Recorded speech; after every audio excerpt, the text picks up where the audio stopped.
열왕기하 5장 10절부터 14절까지 한 절씩 이렇게 나눠 읽을게요. 엘리사가 사자를 그에게 보내 이르되 너는 가서 요단강에 몸을 7번 씻으라 내 살이 회복되어 깨끗하리라 하는지라. 나아만이 노하여 물러가며 이르되 내 생각에는 그날이기로 하옵소서. 그의 하나님 여호와의 이름을 부르고 그의 손을 그 부위 위에 흔들어 나병을 고칠까 하였도다. 다메섹강 아바나와 바르바는 이스라엘 모든 강물보다 낫지 아니하냐. 내가 거기서 몸을 씻으면 깨끗하게 되지 아니하랴 하고 몸을 돌려 분노하여 떠나니. 그의 종들이 나와서 말하여 이르되 내 아버지여 선지자가 당신에게 큰 일을 행하다 말하였도다. 행하지 아니하였으리까 하물며 당신에게 이르기를 씻어 깨끗하게 하라 함이니이까. 나아만이 이에 내려가서 하나님의 사람의 말대로 요단강에 7번 몸을 잠그니 그의 살이 어린아이의 살같이 회복되어 깨끗하게 되었더라. 네. 오늘 여러분 잘 아시는 그 나아만에 대한 얘기입니다. 제가 딱히 요약 안 해드려도 워낙 유명한 얘기라서 다 아실 거라 생각이 들어요. 어찌됐건 나아만이라고 하는 이 장관이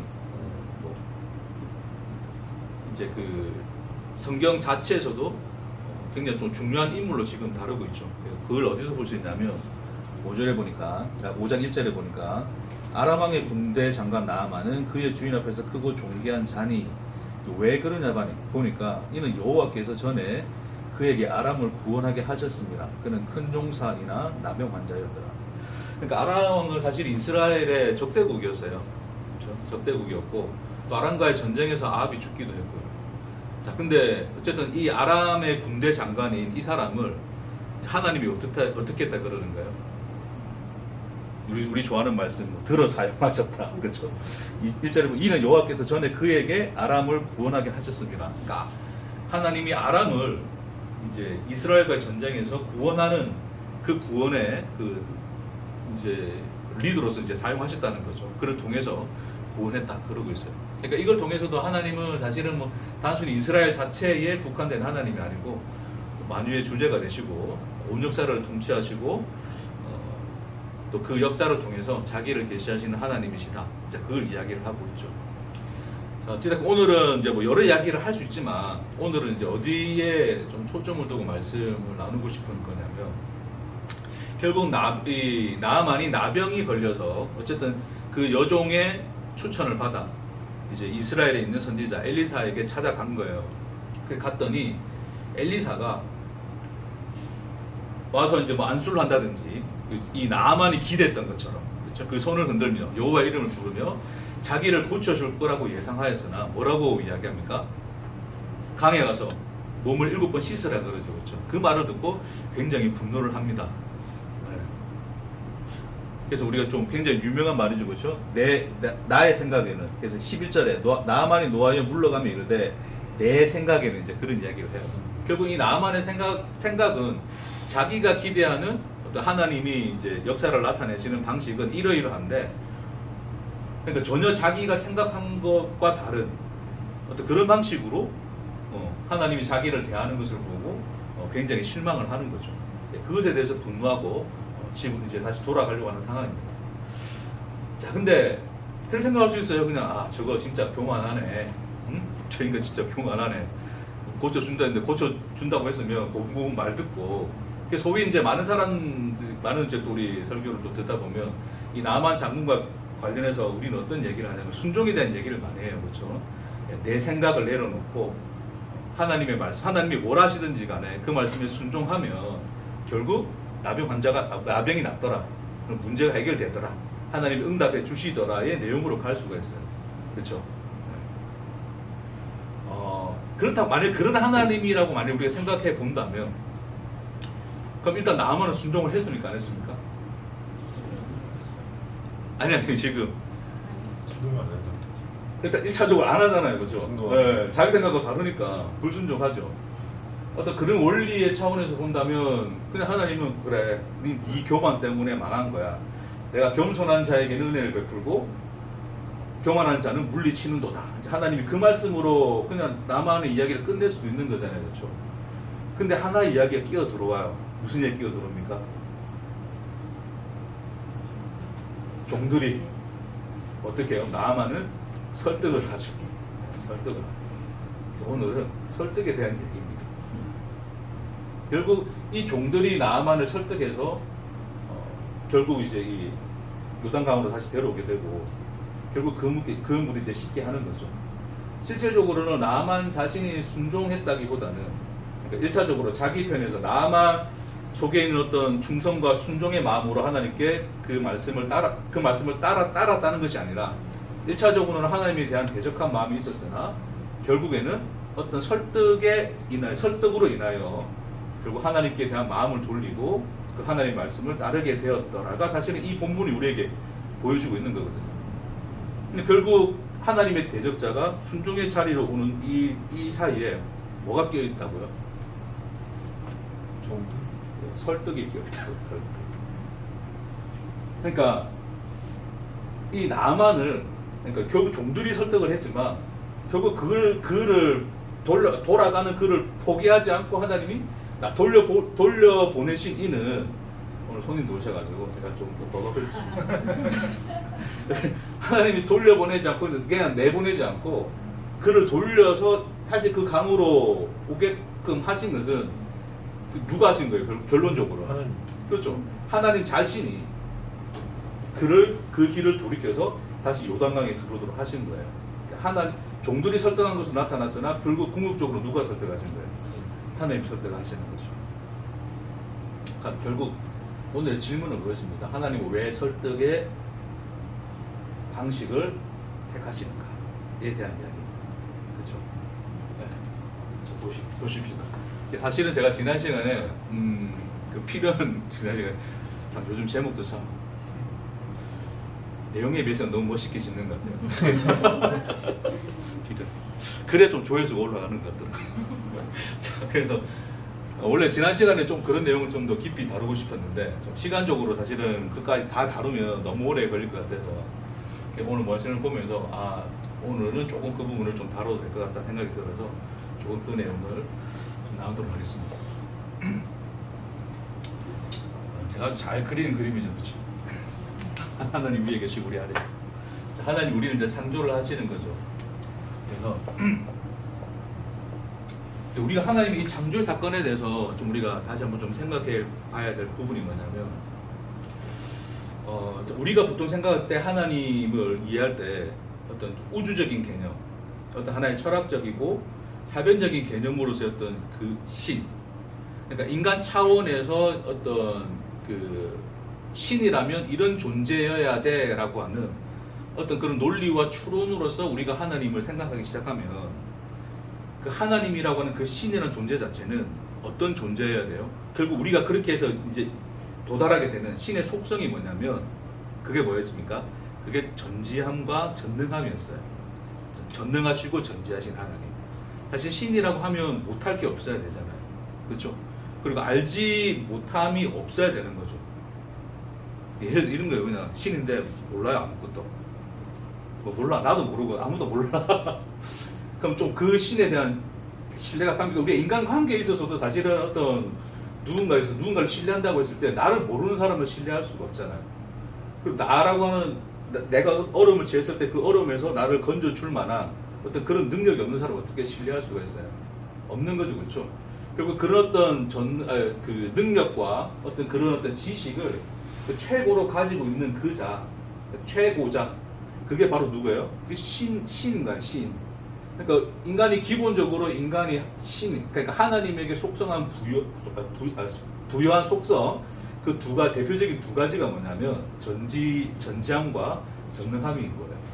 자, 우리가 그런 관점에서 보면 그래 하나님은 세상을 창조할 만큼 전능하신 분이에요. 자, 그러니 하나님이 창조하셨으므로 창조하신 그 세상에 대해서 하나님은 다 알아야 돼요, 몰라야 돼요? 다 아셔야 되는 거죠, 그렇죠? 그러니까 우리가 어떤 그런 우주적인 하나님으로서 이해해 보건데 하나님은 그러해야 돼요. 창조라고 하는 것은 사실은 그 하나님이 이미 알고 하나님이 성취해 놓은 어떤 완성 가운데 있어야 돼요. 저는 이걸 부정하는 것은 아닙니다. 당연히 하나님이시기 때문에 그러실 수 있는 분이시죠, 그렇죠? 근데 저는 이제 뭐에 대해서 말씀드리고자 하는 것이냐면, 그러하실 수 있는 하나님이시나 하나님이 창조한 세상 속에서 계시된 하나님은 누구이신가요? 자, 보십시다. 제가 늘 말씀드리지만, 자, 하나님이 이제 계시를 위하여, 자기 계시를 위하여 세상을 창조했다 그랬어요. 그러면 창조 세계 안에서 하나님은 자기가 계시가 되는 거죠. 그러면 창조 밖에, 그러니까 그 계시된 영역 밖에 하나님 우리가 알 수 있을까요, 없을까요? 우리는 없어요, 그렇죠? 하나님 어떤 누구다라고 우리가 뭐라고 규정 지을 수가 없는 거예요. 그것을 모세가 이제 하나님께 이름을 물어보니까 하나님이 이름 안 알려주시죠. 나는 나다라는 말로서 대답을 하시죠.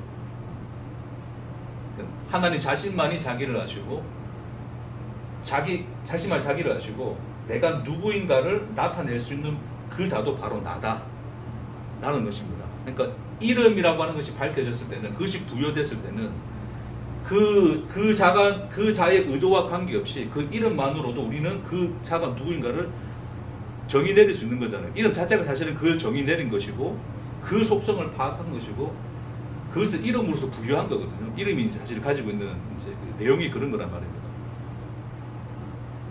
소위 우리 장난꾸러기 그러면 누구 뭐 장난꾸러기야 그래요, 그렇죠? 그러면 뭐 더 이상 그에 대한 설명을 하지 않아도 이미 그 이름 안에서 우리는 그 속성이 다 부여된, 그 속성이 뭔가를 다 안단 말입니다. 근데 하나님은 그 이름을 가지셨다, 안 가지셨다? 안 가지셨다. 인간 편에서는 무엇으로도 하나님 자신을 알 수가 없어요.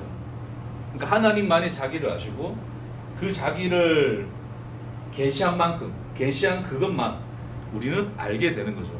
그게 창조된 세상이라는 거예요. 창조된 세상 안에서 하나님은 어떻게 자기를 나타내시고 그 창조 세계 안에 있는가를 살펴보면, 제가 지난주에 말씀드렸죠. 하나님은 뭘 가지고 계세요? 무지를 가지고 계시는 하나님이세요. 무지한 분으로 나타나세요. 자, 여기서부터 혼동이 될 수 있어요. 어떻게 하나님이 무지할 수 있지? 그렇죠? 충돌되는 분이 있을 수도 있어요. 자, 보십시다.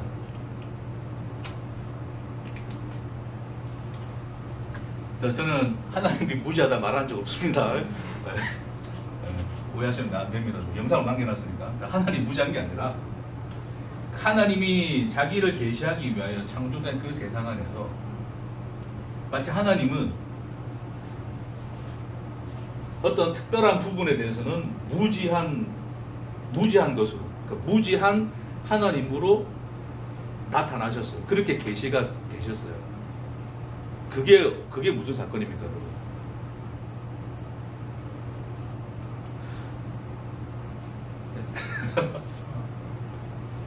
네? 그렇죠. 네. 여기 할까요? 자, 선악과의 문제입니다. 자, 우리 그럴 수 있어요. 자, 이런 질문 나옵니다. 굉장히 옛날부터 우리가 학생 때부터 했던 질문들일 거예요. 그러면 선악과를 따먹어서 인간이 타락해가지고 우리가 일모인권을 했는데 안 만들었으면 왜 되지 않느냐. 그런 질문까지 또 가기 시작하죠. 그렇죠? 그러면서 그럼 우리 먹을 게 이미 알고 있는 거 아니냐, 하나님이. 전능하다면서. 그렇죠? 먹을 거 알고 준 거 아니니? 그럼 내가 죄 짓는 것도 내가 죄 지을 걸 알면서도 한 거 아니니? 얘 이제 논란으로 가죠. 그렇죠? 예. 그럼 어떻게 답을 하셨어요? 거기에 대해서. 어떻게 답을 가지고 계세요? 그런 부분에 대해서. 대답하실 필요는 없습니다. 한번 떠올려 보시라고 제가 질문 드리는 거예요. 저도 굉장히 사실은 저도 뭐 그런 질문을 많이 했었고 질문을 많이 받았었고, 뭐 전도사나 목사할 때도 뭐 청년들이나 학생들한테 받는 질문들이었고, 아니 뭐 저의 대답은 간단했습니다. 모른다 나도. 네가 알면 네가 대답해봐라. 내게 알려다오. 그러니까 둘러서 이야기했죠. 둘러서 내가 무식한 척하면 안 되니까, 무식한 게 드러나면 안 되니까 애둘러 답을 피하여 이야기했으나 저 혼자 있을 때 그래, 나도 모른다. 네가 알면 대답해라. 누군가 답을 알려다오. 어떤 그런 마음이 있었어요.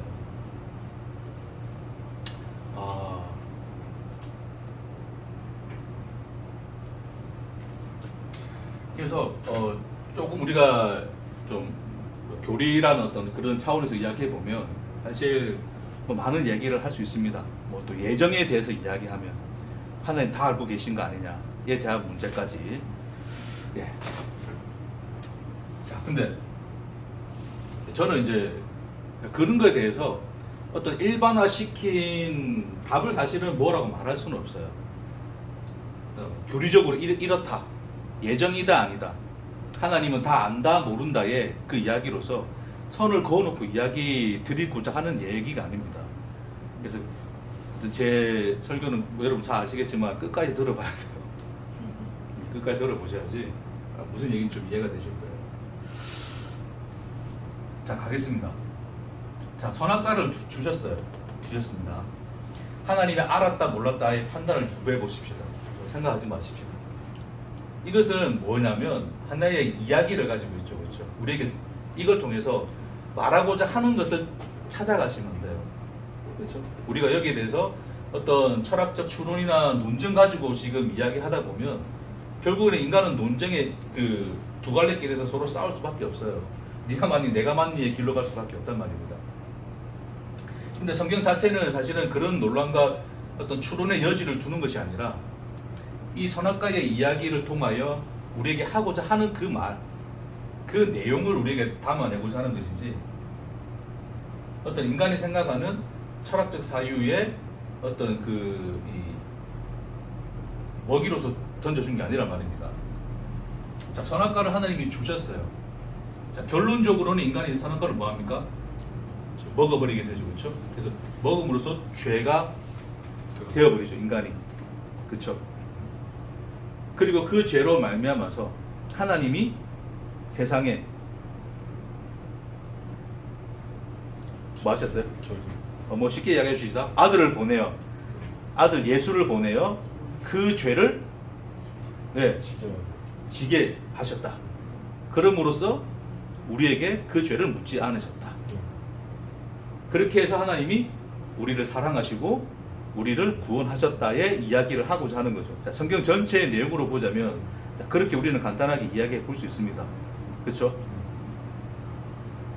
자, 근데 그런 이야기 속에서 우리는 이제 우리에게 뭐가 끼어 들어오냐면, 그렇다면 애초에 왜 하나님이 선악과를 주었고 왜 그 죄를 짓게 하셨는가?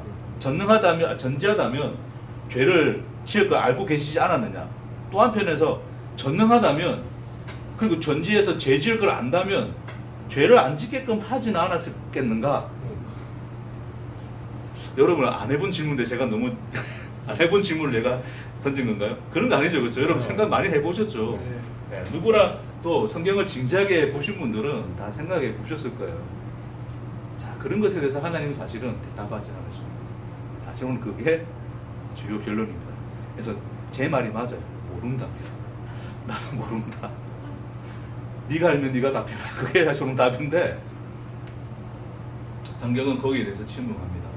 중요한 것은 선악과를 주셨고 그 선악과를 먹고 먹지 않음에 대해서 그 선택이 누구에서 나타났습니까?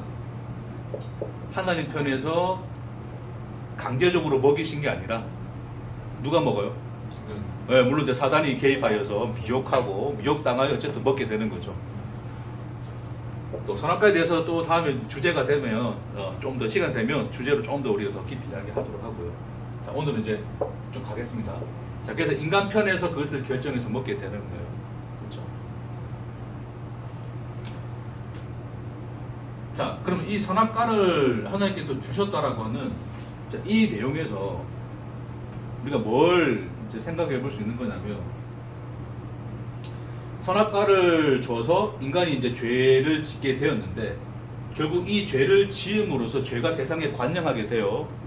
자, 관영하게 되는데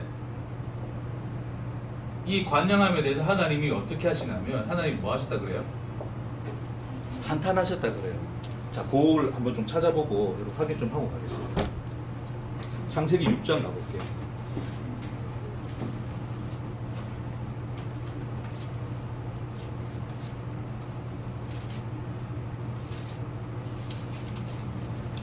창세기 6장 말씀에 우리 5절 볼게요.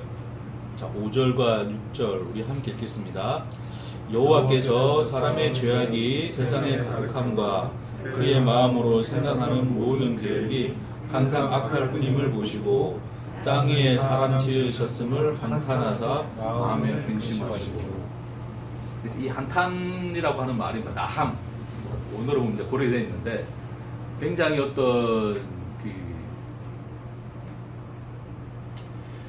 이제 고통, 어떤 그런 후회를 담은 어떤 그런 이 마음을 이제 내포하고 있는 거예요. 그러니까 우리 한탄이라 표현하는데 이제 뭐 번역은 잘한 것 같아요. 제가 볼 때. 자, 중요한 건 뭐냐면 하나님이 뭐 하셨다는 거예요? 한탄을 하셨다는 거죠. 그리고 그 한탄이라고 하는 것이 뭡니까? 후회했다는 거죠. 쉽게 이야기하면. 뭘 후회한 거예요? 인간 지은 것을. 지은 걸 후회하죠. 자, 이렇게 생각해 볼게요. 그러면 하나님 다 알아요. 그렇죠? 너 저질 것도 알아요. 네가 이래 악할 뿐임을 하나님 다 알고 있어요. 자, 그런데 하나님이 후회합니다. 자, 이렇게 생각할 수 있습니다. 자, 오늘 뭐 여러 가지 좀 이야기, 경우를 이야기 많이 하는데 어쨌든 뭐 잘 따라오시기 바랍니다. 자, 이렇게 이야기하는 것은 하나님 편에서 다 알고 있었지만 우리에게 하나님이 얼마나 그 마음이 답답했는가를 이제 표현하기 위해서 이렇게 이제 문학적인 기법으로 표현했다라고 이야기를 하기도 해요. 그러면서 하나님은 이미 다 알고 있었다. 알고 있었지만 그 죄를 지은 인간을 바라보시는 하나님의 마음이 어떤가를 표현하기 위해서 이렇게 좀 문학적으로 표현했다라고 이야기하는데, 그렇게 표현했다 하더라도 결국에는 하나님은 어떤 하나님으로 계시가 된 거예요? 네? 전지전능하시지 못한 하나님으로 후회하는 하나님 됐죠. 후회했다는 것은 자기가 한 일이 잘 됐다 잘못됐다. 잘못됐다. 내가 잘못해서 뭘 잘못했습니까? 사람 지은 내가 네 일을 당한 걸 내가, 여러분 우리 자식을 보면 그러잖아요. 보면 그럴 때가 많잖아요. 후회하자. 그러니까 하나님이 그 창조, 하나님이 자기의 창조를 하나님이 뭐 해버리시나요? 부정해버리세요. 이 한탄했다는 거에 내가 잘못했어의 이야기입니다. 그렇죠? 자, 만약 이게 하나님이 드라마 찍는 게 아니고 하나님이 가지고 계셨던 시나리오의 어떤 대사가 아닌 이상 어떤 우리 역사라는 시간적 흐름에서 보건대, 자, 이 하나님이 이 결과를 인하여 하나님이 한탄하신 하나님으로 나타나셨다는 것은 결론적으로 자기가 행하신 그 창조의 행위를 부정한 사건이 되는 거죠. 실패했다 그러는 거예요. 아, 나 창조 실패했어. 실패했다라고 인정해 버리시는 거예요, 하나님이. 그렇죠? 아, 어떻게 하나님 그럴 수 있을까? 어떤 여러 질문들이 들을 수 있어요. 자, 일단 보십시다. 자, 그럼 다시 우리 돌아가 보십시다. 나만 얘기는 언제 나오냐, 뭐 또 그 이야기는 또 1시간 걸린 거 아니냐 생각하시는데, 나만 짧아요. 짧게 얘기할 거니까 걱정하지 마시고. 자, 하나님이 창조한 이 창조의 이 역사, 하나님이 창조를 하셨는데, 창조라고 하는 것이 하나님이 사랑이심으로, 사랑의 결론으로서 창조를 했다. 제가 이제 그런 얘기를 이전에 좀 한 적이 있어요. 그러니까 하나님의 창조는 창조해 놓으시고 사랑한 게 아니라 하나님의 사랑 자체가 창조의 행위를 하게끔 하신 거죠. 그러니까 창조한 대상에게서 사랑할 만한 이유를 찾으시는 하나님이 아니라 자기 안에 사랑하는 그 근원을 자기가 스스로 가지고 계신 분이라 그랬어요. 그렇죠? 그렇게 해서 하나님이 이 세상을 창조를 하셨는데, 결국 이 창조는 뭐가 없이는, 사랑이 없이는 일어날 수 없는 거예요. 그러니까 창조 행위 자체가 하나님의 사랑이신 거란 말입니다. 그래서 그 사랑의 속성이 사실은 창조의 행위 속에 녹아져 있는 거예요. 그러니까 하나님의 사랑의 속성이 창조에 녹아 있다는 것이 사실은 이 역사로 드러나는 거란 말입니다. 조금 감이 오실까 모르겠네요. 자, 보십시다. 그게 무슨 말이냐면, 자, 그냥 우리 차원에서 우리가 좀 쉽게 이야기할 때, 자, 인간이 로봇을 만들어요. 기계를 만듭니다. 자, 기계를 만들어 놓고 거기다 내가 소프트웨어를 이렇게 심어줘요. 그럼 내가 딱 말하는 대로 내가 음성을 이야기하면 그걸 딱 자기가 듣고 그 소프트웨어가 소프트웨어의 그 메커니즘이 있을 거 아니에요, 그렇죠? 내가 이렇게 자극을 주면 이렇게 반응이 나오도록 설계가 돼 있어요. 자, 그럼 내가 야 저리로 가 그런데 저리로 간단 말입니다. 이리로 와 하면 이리로 와요. 그렇죠? 자, 이것은 이 기계 자체의 의지와 관계 있습니까, 없습니까? 없어요. 그것을 설계한 설계자의 의도가 그냥 심겨진 거죠. 무슨 말인지 이해하시겠습니까? 그러니까 선악과 딱 만들어 놓고 너 먹지 마. 그래서 먹지 말라는 소프트웨어를 심어줬다면 하나님이 그 말씀 하신 이상은 먹으면 돼요, 안 돼요? 안 되죠. 안 되는 거죠, 그렇죠? 근데 그들이 먹었단 말입니다. 그러니까 그 말은 뭐예요? 그렇죠. 하나님, 우리가 소위 이제 우리가 신앙에서 이야기하듯이 그런 자유의지라고 그런 표현을 이야기하는데, 또 자유의지하면 교리적으로 또 뭔가 또 이게 논쟁이 그런 단어 잘 안 쓰긴 안 써요. 그냥 성경 이야기를 보자는 겁니다. 그렇죠. 네. 그 자유의지가 사실은 이게 성경에서 어떻게 표현되고 있는가 그냥 단순히 보자는 거예요. 어떻게 표현되어 있는 거예요? 먹지 말라 했더니 먹어버렸다요. 그게 그에게 부여된 속성인 겁니다. 그러니까 하나님 편에서의 어떤 이 소프트웨어, 하나님의 시나리오를 가지고 심겨줘서 그대로 움직이도록 만든 게 아니라 내가 가라는데 가지 않고 오라는데 오지 않고 이리로 가는데 저리로 가는 그 가능성을 가진 자로 얘는 지음받은 거 아니에요. 그러니까 얘가 이리로 갈지 저리로 갈지를 내가 모르는 상태로 얘를 낳았단 말입니다. 그러니까 우리가 자식을 놓았는데 자식이 내가 맨날 말한 대로 가는 게 아니잖아요. 그러니까 우리가 사실 자식을 놓을 때 사실은 많은 꿈을 꾸죠. 이 자식 예쁠 거야, 내 말 잘 들을 거야, 이렇게 잘할 거야, 예쁘게 잘할 거야. 우리는 그런 생각한단 말입니다. 그래서 그런 기대대로 되면 얼마나 좋을까요? 그러니까 낳고 나서 이제 구애를 하는 건데. 자, 그래서 뭐 제가 뭐 늘 구애한다는 건 아닙니다. 우리의 감정이 그렇다는 거예요. 그러니까 그런 말 자체가 나는 이 자식이 그 어떤 걸 택할지 어떤 길로 갈지에 대해서 나는 그 답을 가지고 있는 자예요, 없는 자예요? 자, 내가 내 인생에 대해서 그냥 우리 쉽게 생각해서 내 인생에 대해서 그냥 나는 내 뜻대로 뭔가 살면 돼요. 근데 이 자식이 태어남으로 말미암아서 사실은 부모라고 하는 이 존재가 자식이 태어나면 그 자식에게 뭐 해버립니까? 끌려가게. 그렇죠. 엮여져 버리죠, 그렇죠? 엮여져 버리는데 이 자식이 내가 원하는 대로 가게 되면 그냥 그게 다 내 원하는 삶이 되는 건데, 근데 내 원하는 대로 갑니까, 안 갑니까? 안 가죠. 안 가요. 자식을 낳는 순간 나는 뭐가 돼버려요? 자식한테 메인 몸이 되죠. 예측 불가한 인생이 돼버리죠. 상상치 못하는 일들이 막 벌어지죠, 그렇죠? 여러분 자식 말 잘 들어서 그런 자식도 있어요. 그러니까 내가 자식을 낳았다는 것은 어떤 세상 속에 빨려드는 거냐면, 우리 사실은 모르고 자식 낳는 건데, 낳고 나서 우리는 아는 건데, 하나님 편에서는 사실은 그 내용을 알고 계시겠죠, 그렇죠? 그걸 알고서 하나님이 창조를 하신 거거든요. 내가 이걸 낳았다, 내가 너를 창조했다, 하나님이 우리를 창조했다, 지었다, 낳았다라고 하는 것은 왜 해버렸다는 거예요? 네?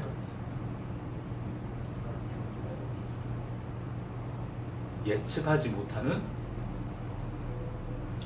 그 영역 속에 자기를 밀어 넣으신 거예요.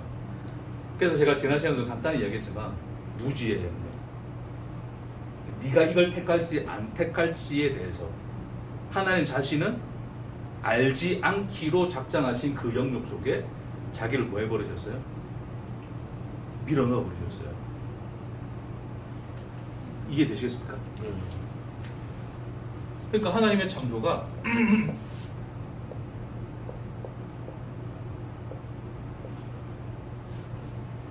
너라는 존재에 대해서 네가 무엇을 선택하며 어떤 길로 갈지에 대하여 알지 못하는 그 영역, 이제 내가 네를 창조한 이상 나는 모든 것을 아는 영역 속에 있을 수가 있어요, 없어요? 없어요. 먹고 안 먹고는 누가 선택할 거예요? 그렇지, 네가 선택할 거예요. 그러니까 그 말 자체가 뭐예요? 그 선택함에 대해서 그 자식이, 그러니까 그 존재가 생각하는 것에 대해서 나는 안다 모른다, 모르는 무지의 영역 속에 자기를 집어넣었다는 거예요. 그게 창조의 하나님의 창조의 사건이에요. 그래서 어떤 신학자는, 신학자 이름이 기억이 안 나는데, 이전에 이제 신학교 다닐 때 이제 어떤 책을 읽다가 또 그런 부분을 읽은 적이 있어요. 창조는 하나님 자신의 뭐 모험이다, 무모한 모험이시다. 표현을 굉장히 적절하지 저는 잘했다는 생각이 들어요. 그 내용까지 내가 다 읽어보지 못했는데 그 표현만 딱 들을 때 느낌이 오더라고요. 딱 이런 느낌이. 자, 다시 사람들 반문할 수 있습니다. 어떻게 전능하신 하나님이 모를 수가 있냐, 모르는 영역 속에 있을 수 있냐, 다 계획을 가지시고 성취하시고 그걸 이루는 여호와가 어떻게 그걸 모른다라고 이야기할 수 있냐 라고 이제 우리는 자꾸 질문을 던지고 싶은데, 어쨌든 이거 다 듣고 생각하십시다. 그렇죠? 결론이 어찌 날지 모르겠지만 다 듣고 생각해 보십시오. 사실은 우리가 이것을 다 알고 나면, 다 알다가 좀 표현이 그렇지만 조금이라도 이해하고 나면 그런 질문이 사실은 합당하지 않다는 것을 좀 느끼실 거예요. 우리가 그 하나님에 대해서, 그렇게 계시된 하나님에 대해서 그런 질문을 던지는 것 자체가 사실은 어울리지 않는, 그런 질문을 사실은 떠올릴 수 없는 그 하나님이라고 하는 것을 좀 이해할 수 있을 거라 저는 믿습니다. 생각해 봅니다. 자, 보십시다. 자, 어찌됐건 선악과를 먹었어요. 자, 인지 아는지는 하나님 모르는 겁니다. 근데 먹어버렸어요. 결론적으로 그 먹어버림에 대해서 하나님은 뭐했다? 한탄하셨다.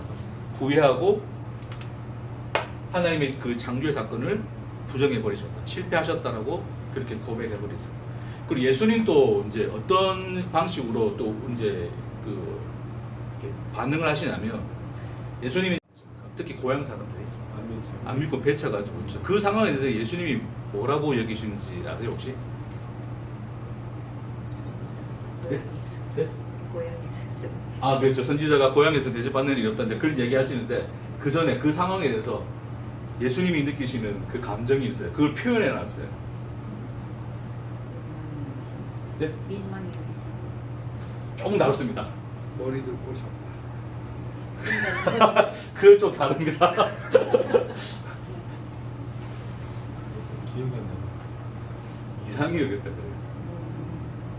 아, 맞다. 이상히 여기서. 그러니까 아는데 왜 이상히 여깁니까? 그러니까 얘네들이 배쳐갈 줄 알았어.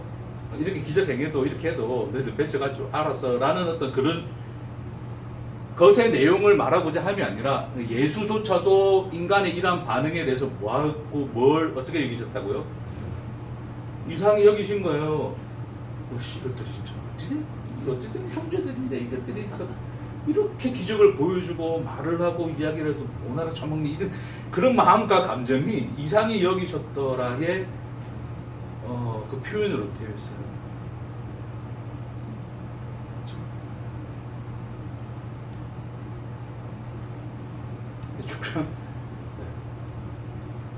그렇게 이상히 여기십니다. 네.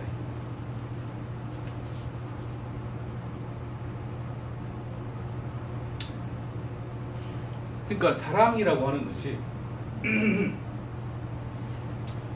그러니까 기계를 만들어냈을 때 우리는 사랑이라 이야기하지 않아요, 그렇죠? 기계를 만들어냈을 때 사랑이라고 하잖아요.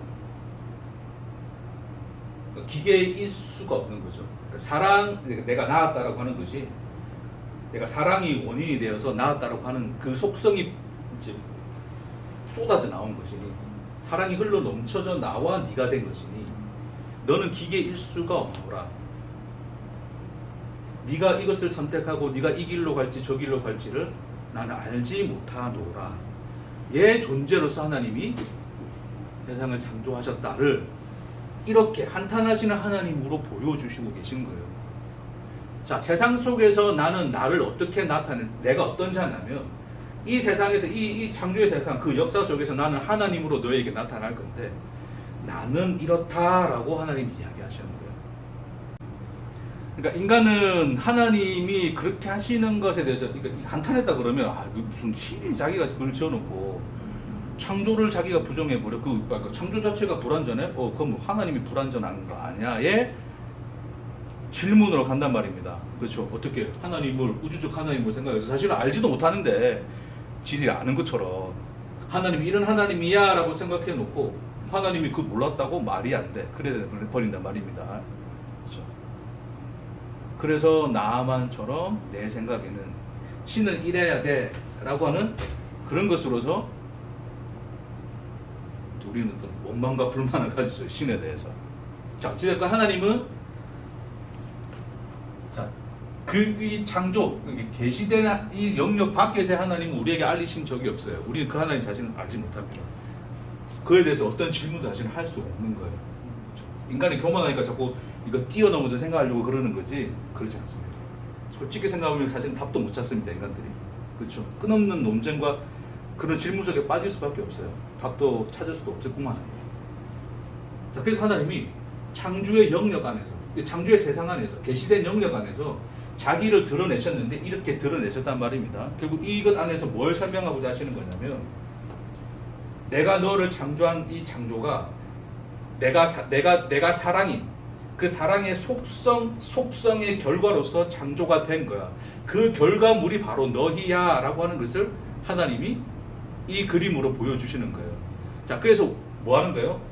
네가 그 길을 갈지 이 길을 갈지를 나는 안다 모른다? 알지 못하노라. 하나님이 글에 써 있는 거예요. 네. 그렇기 때문에 사실 죄도 우리가 다 짓고 우리가 다 그 길로 가는 거고 각기 제 길로 가는 거란 말입니다. 우리가 그 인간에 대해서 그러니까 왜 하나님은 그 길을 택하시는가? 왜 하나님은 자기를 그 무지 안에 넣으실 수밖에 없는가는 결론적으로 뭐다? 사랑이라는 속성 때문이다. 그 속성이 가지고 있는 필연적 결과다. 이 이야기입니다.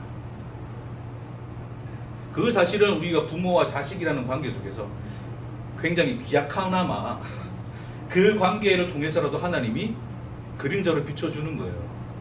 네가 네 자식을 마음대로 할 수 있느냐? 그렇죠? 그러면서 또 하나 질문하시죠. 네가 그 자식의 부모의 일을 포기할 수 있느냐를 다시 한번 질문하십니다. 그러니까 네가 자식을 낳는 순간 네 인생이 어떻게 됐는가를 보라. 네 자식은 너의 로봇이 아니니라. 너는 그 순간, 네 자식을 가진 순간 너는 무지의 전부라. 그러나 그럼에도 불구하고 너는 여전히 그 자리에 서 있노라. 를 하나님이 보여주시는 거예요. 그렇기 때문에 하나님이 인간을 되돌리는 방식이 소프트웨어를 집어넣는 거야. 그것도 딱 누르니까 막 돌아오는 게 아니에요. 뭐 하십니까? 끊임없이 설득하십니다. 찾아가시고 내가 문 밖에 서서 두드리노니에 하나님으로 나타나세요. 그러니까 우리 생각해보세요. 신이 전능도 하시고 전지도 하신데 우리 머릿속에 뭔가 조금이라도 딱 신경계라도 딱 그 유런을 조금이라도 쫙 비틀어 주시면 얘가 좀 이렇게 개가천선해가지고 정신 차리고 진짜 완벽하게 거룩하게도 살고 그렇죠. 그렇게 그러면 되잖아요. 그렇죠. 근데 하나님은 그런 하나님으로 계시되지도 않고 나타나지도 않으시고 그 길을 택하지도 않으셨어요. 그렇죠. 여전히 무지의 언덕 위에 서 계세요. 자, 그러면서 끊임없이 우리에게 찾아와서 뭐 하십니까? 설득을 해야 되죠. 알아듣든 못 알아듣든 끝까지 갑니다. 오늘도 뭐 하시는 거예요? 여러분을 설득하세요. 이 나만이 거의 다 왔습니다. 자, 이 나만이 그 자기가 생각했던 그 하나님은 도무지 받아들일 수 없어요. 그렇죠? 내 생각에 하나님 이런 하나님이어야 돼 라고 했는데 돌아갑니다. 그대로 그냥 그를 놔버릴 수 있으나 하나님은 어떻게 하셨어요? 설득하셨어요. 설득해서 돌이키십니다. 그렇죠? 어떻게 요단강에 물 씻을 한 거죠. 그렇죠? 7번 씻을 한 거예요. 그럼 이게 무슨 얘기냐면 믿음의 하나님 얘기예요. 자, 보십시오. 자, 적어도 이 나아만은 신을 그러니까 신과 내가 관계한다는 것은 적어도 자기 생각에는 이러이러한 하나님이어야 되는 거예요. 그렇죠? 여호와의 이름을 부르면 뭐 손을 들고 마닥에 이렇게 해주는 어떤 이런 그런 걸 꿈꾸고 그림을 가지고 있었단 말입니다. 그렇죠? 근데 단순히 뭐라 그래요? 자기 나라의 물보다도 깨끗하지 못한 요단강 물에 가서 더러운 물에 가서 7번 씻으라는 거예요. 사실은 씻으라고 하는 이 행위 자체가 사실은 이게 사실 이게 뭘까요? 이게 예를 들어서 이런 게 아니고 이런 방식이 아니고 어떤 방식이라고 할까요? 어떤 방식이라고 하면 여러분이 그러면 나을 것 같아요. 어떤 그런 어떤 이 방법이 될까요? 그럼 한번 좀 추천해 주세요. 그래서 제가 남한이에요. 남행으로 왔는데 지금 제가 여러분 선지자라 생각하십시다. 뭐 어떻게 하면 좀 내가 납득이 갈까요? 우선 일단 주사를 한 대 먼저 맞으시고요. 부터 시작해서 비타민을 좀 충분히 좀 공부도 하시고 우리 현대의학이 발전되어 있으니까 방사능도 좀 쬐보시고 기타 등등의 방식, 그러니까 내가 납득하고 내 편에서 이해할 방식으로 다가와 준다면 이 믿음이라고 하는 것이 끼어들을 필요는 없죠. 그렇죠? 근데 예를 들면 남편 와서 오빠 쓰세요? 그럼 나가요. 이러단 말입니다. 그렇게 그런 거 이렇게 소위 말하자면 사실 그렇게 표현한 거예요. 그러니까 이 나만 편, 인간의 편에서는 생각해봤을 때 도무지 그렇게 해서는 낫는 것과는 전혀 관계없는 방식의 길을 제시하시는 것 하나예요. 그렇죠? 이 부분 이해하시겠습니까? 좀 감이 오세요? 그래서 하나님 뭐라 그러는 거예요? 믿으라 그러는 거예요. 자, 오늘 결론은 이제 여기로 갑니다. 이제 결국 오늘 본문의 이야기는 믿음에 대한 내용이에요. 믿기를 하나님이 기다리십니다. 설득을 통하여 믿게 하십니다. 자, 물에 씻는 행위 자체는 사실은 인간들이 보기에는 아무것도 아닌 거죠. 그렇죠? 그러니까 종들이 뭐라 그래요? 이보다 더 큰 일을 하라면 하지 않았겠습니까? 하물며 물 한 번 씻으라는데 사실은 그러니까 당신이 여기는 아무것도 아니라고 하는 그거 그냥 해보면 되지 않아요? 라고 이제 설득을 해요. 그러니까 마치 그 설득의 내용이 뭘 담지하고 있냐면 예수를 십자가에 달아놓고 저거 쳐다봐라. 그러니까 노뱀을 그 사막 위에 달아놓고 달아보라는데 안 가는 인간들 있잖아요. 자, 그게 우리란 말입니다. 그러니까 가는 인간이 있고 안 가는 인간이 있다는 건 뭐냐면 그만큼 황당했다는 거예요. 그 노뱀을 나무 위에 달아놓고 저거 쳐다보면 나을 거야 라고 하는 그 말이 뭐라고요? 그게? 그만큼 황당했다는 얘기예요. 근데 사실은 예수가 우리 죄지었어. 인류 다 죄지었어. 다 죽어. 근데 하나님이 우리 사랑하사 십자가에 자기 아들을 달아 죽이셨네. 그리고 그거 쳐다보라 그러네? 믿으라 그러네? 황당합니까? 안 합니까? 얄팍한 인간들은 오케이 하고 또 이제 그 dob선무는 인간들이 있는데 또 그런 걸 하나님 또 믿음이라 그러지 않으시죠. 자, 그래서 오늘 굉장히 중요한 얘기가 담겨져 있어요. 하나님이 우리를 믿으라는 것은 그만큼 인간이 보기에는 굉장히 황당한 일입니다. 너무나 단순하기 때문에. 그렇죠? 그러나 그 단순한 것조차 인간들이 그걸 가져갑니까? 안 가져갑니까? 못 가져가요. 오히려 율법을 지켜라 그랬더니 더 잘 지키네요. 거룩하게 살아라 했더니 좀 더 납득이 갑니다. 그렇지. 내가 구원받으려면 적어도 믿었으면 또 거룩한 백성답게 살아야지 라는 그 내용은 납득이 가요. 그렇죠? 근데 어떤 그런 인간의 의도는 내게 올 수가 없노라. 단지 믿는 그 길 하나밖에 없어. 물에 가서 씻는 것밖에 없다. 가서 씻어라. 라고 하는 하나님의 이 말은 사실 우리에게 그렇게 와닿지 않아요. 와닿지 않기 때문에 믿는 것 같지만 사실 안 믿고 있어요. 여러분 잘 기억해 보세요. 사실 여러분 우리가 나는 믿었다. 좀 진리를 알았다. 믿고 있다라고 생각하나 사실은 아직은 아닐 수 있어요. 하나님 그래서 몇 번을 이야기하세요? 7번을 반복하시는 거예요. 믿음이 단순히 아까 그 얄팍한 인간들처럼 믿음 구원받는다고 오케이 예수는 믿을게 라는 어떤 교리적인 명제로서 그것을 내 지식 안에 집어넣으면 내가 마치 구원받은 자 되는 것처럼 그것을 구원의 확신거리로 삼을 수 있는 것으로서 던져주신 적이 없어요. 하나님.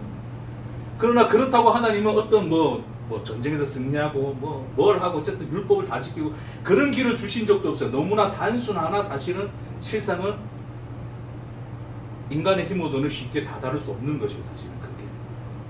요단강까지 가기가 거기 가서 7번 씻는다는 이 말 자체가 가지고 있는 의미가 뭐겠어요, 여러분?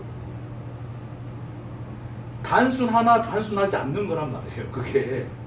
그러니까 우리는 예수를 믿는다는 사건을 교리적인 이야기로 가져가 버리면 오케이, 내가 예수 믿는다 라는 것으로 나는 구원을 생각하지만 그렇지 않다고요.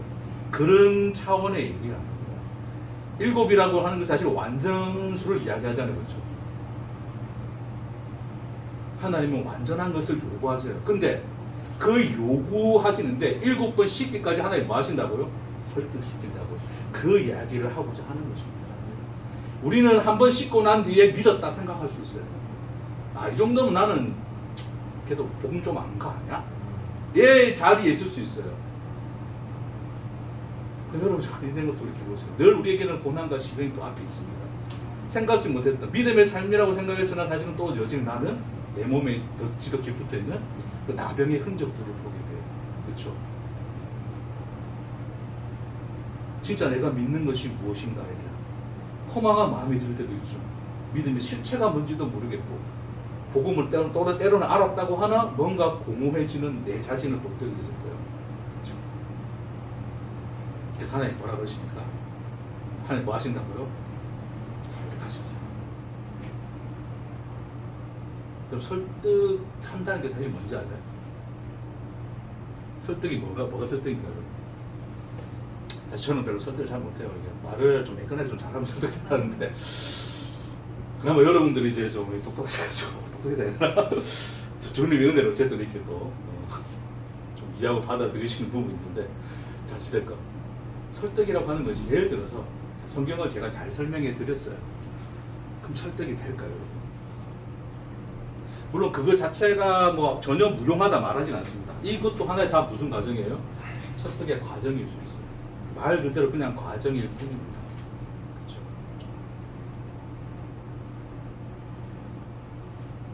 사실은 하나님이 우리를 설득하시는 시간이 우리 인생이에요. 우리의 인생이라는 그 역사가 우리를 설득하여 온전한 십자가 앞으로 온전히 되돌리는 하나님의 그 설득의 시간들이 우리 인생의 역사로 드러나는 거예요. 그러니까 하나님 끊임없이 뭐 할 수밖에 없다고요? 기다리신다. 설득은 단순한 어떤 논리적 설명을 통해서 이해시키는 게 설득이 아니라 여러분 이해된다고 믿습니까? 이해된다고 따라갑니까? 이해된다는 지만 안 오잖아요, 그렇죠? 설득은 그런 것과 관계가 없죠. 그보다 사실은 설득이라고 하는 것은 더 깊은 거죠. 사랑이라는 실체가 와닿는 사건이기 때문에 설득이라고 하는 것은 단순한 인간의 그 부정한 말로 그 길이 열려질 수가 없어요. 끊임없는 하나님의 찾아오심이며 우리는 이 길 저 길로 갔으나 우리는 각기 새 길로 갔으나 여전히 나는 너의 하나님이노라 라는 그 자리에 여전히 서 계신 하나님의 오랜 기다림이 설득이에요. 그 십자가 위에 두 손과 두 발을 달아놓고 그 자리에 여전히 그 언덕 위에 서서 그 언덕으로 올라올 때까지 우리를 기다리시는. 그래서 여러분 사랑의 속성이 뭐예요? 사랑은 뭐라 그럽니까 바울이? 그렇게 시작하는 거예요. 사랑은 오래 참고 우리의 것이 아니고 주님의 그 말을 그 주님의 것을 이야기하고자 하시는 거예요.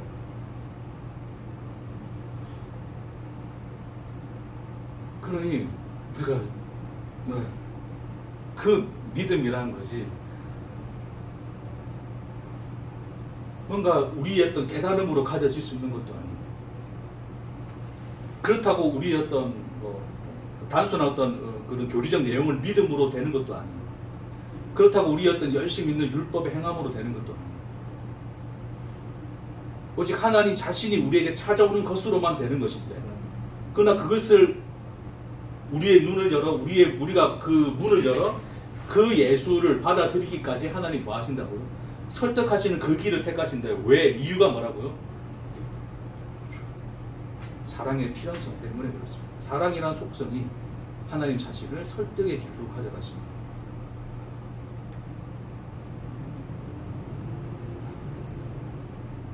하나님만이 가능할 것 같아요. 그렇죠. 그래서 여러분, 그럼 우리 설득 안 돼가지고 죽는 것 같아요. 우리 그런 질문 좀. 자, 지금 이야기는 그런 이야기로 이 무슨 말인지 이해하시겠죠? 그래서 사람들 그럴 수 있어요. 믿는 사람들 결국 하나님 설득 못했으니까 그것도 실패한 거니까 그 얘기하고자 하는 게 아니에요. 그렇죠? 그 얘기는 또다시 우리가 또 그 세계 밖으로 나가서 그 하나님의 어떠하심을 자꾸 놓쳐버리는 거죠. 우리 편에서 어떤 하나님은 이래야 돼라는 하나님으로 가져가고 싶은 거예요. 베드로가 그래요. 예수님이 이제 뭐 내 양을 먹이라 해가지고 나중에 끝에 뭐라 그러세요? 네가 젊었을 때는 네가 네 마음대로 갔지만 나중에 사람들이 너를 띠띠우고 네가 원치 않은 길로 데려갈 거야 그래요. 베드로가 뭐라 그럽니까? 요한은요? 요한은요? 자꾸 우리는 그 질문을 하고 싶어하는 거예요. 근데 예수님 뭐라 그러세요? 걔는 내버려둬라. 니는 나를 따르라. 자, 그 요청 앞에 서 있습니다 우리가. 우리 하나님을 안다는 게 그것이 사실은 그 길이에요 여러분. 우리는 자꾸 모든 것을 설명할 수 있는 하나님으로 만들고 싶어 하는 거예요. 왜? 그렇게 해놓으면 내가 이기거든요. 내가 아는 하나님이 이기거든요. 그렇게 승리해서 그렇게 승리했다 칩시다. 그래서 얻는 게 뭔데요? 그럼 몰라도 돼요 여러분. 하나님이 어떻게 우리를 사랑하셨는가 또한 사랑하시는가를 하나님은 끊임없이 우리에게 말씀하십니다. 그 빛에만 노출되어 있으시면 돼요. 요한이 어떻게 되는지를 궁금해하지 마십시오. 여러분의 길을 그냥 가시면 됩니다. 아멘. 네, 다 했습니다. 결론입니다. 자 이제 다시 물어볼게요. 아까 그 질문 어떻게 할까요? 어떻게 할까요? 그 질문 하나님 창조 이거 이거 어떻게 하지 이거? 하나님은 자기 실패를 정말 어찌 보기에는 자기가 실패했다 그러시고 그 창조를 부정해 버리시고 후회하셨습니다. 그럼에도 불구하고 하나님 뭐예요? 여전히 그 하나님이셨어요. 그걸 뭐로 나타내셨습니까? 십자가로 나타내신 겁니다. 우리는 각기 새 길로 갔으나 여호와께서 우리의 죄악을 그에게 담당시키셨도다. 창조의 실패로 창조의 실패로 시작하였으나 십자가로 그 사랑을 완성하신 하나님이십니다. 아멘. 언제나 그 십자가 앞에 서 있으십시오. 여러분의 인생 자체가 주님의 설득이라는 주님의 오래 참고의 기다림 속에 있다는 것. 그렇기 때문에 더욱더 나는 다 왔다라고 말할 수 없는. 그래서 아는 순간순간마다 더 그분을 갈급할 수밖에 없는 그 인생의 여정을 오늘 하루도 평안히 살아가시기를 주의 이름으로 축복합니다. 기도하겠습니다. 주님, 십자가는 주님의 설득이십니다. 당신의 기다리심이요 오래 참으심이요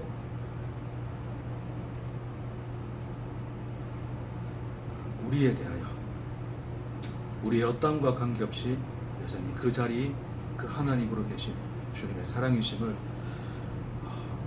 우리가 날마다의 시간 속에서 하나님 우리를 설득해 오시는 그 모든 인생의 역사로 더 깊이 깨달아 알게 하시고 더 확연히 보여지게 하옵소서. 감사드리며 예수님 이름으로 기도합니다. 아멘. 아멘. 수고했습니다.